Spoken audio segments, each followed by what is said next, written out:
হামের প্রাদুর্ভাব রোধে দ্বিতীয় দিনের মতো দেশের বিভিন্ন স্থানে দেয়া হয়েছে টিকা। সকাল ৯টা থেকে দেশের ১৮ জেলার ৩০ উপজেলায় এই কর্মসূচি শুরু হয়। ৬ মাস থেকে ৫ বছর বয়সী পর্যন্ত শিশুরা পাচ্ছে এই টিকা। কেউ আগে পেয়ে থাকলেও চলমান ক্যাম্পেইনে নিতে পারবে এই টিকা। রাজশাহী মেডিকেল কলেজ হাসপাতালে হামের উপসর্গে আরও ২ শিশুর মৃত্যু হয়েছে। গত ২৪ ঘণ্টায় রামেক হাসপাতালে চিকিৎসাধীন অবস্থায় তাদের মৃত্যু হয়েছে বলে জানায় রামেক কর্তৃপক্ষ। চিকিৎসাধীন রয়েছে ১৩৮ জন রোগী। চলতি মৌসুমে ৪২ জনের মৃত্যু হয়েছে বলে জানিয়েছেন রামেকের মিডিয়া মুখপাত্র ডাক্তার শঙ্কর।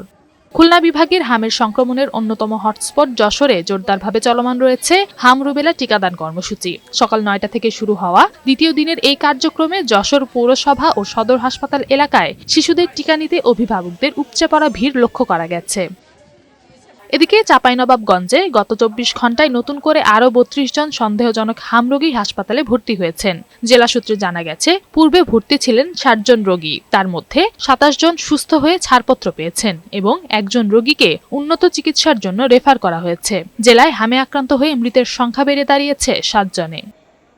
কক্সবাজার জেলার রামু ও মহেশখালী উপজেলায় শিশুদের হাম রুবেলা প্রতিরোধে দ্বিতীয় দিনের মতো টিকা দেওয়া হয়। গত ৫ এপ্রিল থেকে শুরু হওয়া এই কার্যক্রম চলবে আগামী ২১ এপ্রিল পর্যন্ত। এই কর্মসূচির ২ দিনেই ৫,২৩০ জন শিশুকে টিকা প্রদান করা হয়েছে।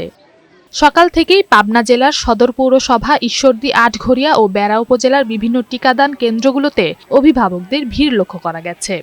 হামের প্রাদুর্ভাব উদ্বেগজনক হারে বৃদ্ধি পাওয়ায় নেত্রকোনার আটপাড়া উপজেলাকে হটস্পট ঘোষণা করে সোমবার দ্বিতীয় দিনের মতো দেয়া হয় বিশেষ টিকা। সকাল ৯টা থেকে উপজেলার ৪টি ইউনিয়নে মোট ১৩টি কেন্দ্রে এ টিকা দেয়া হয়।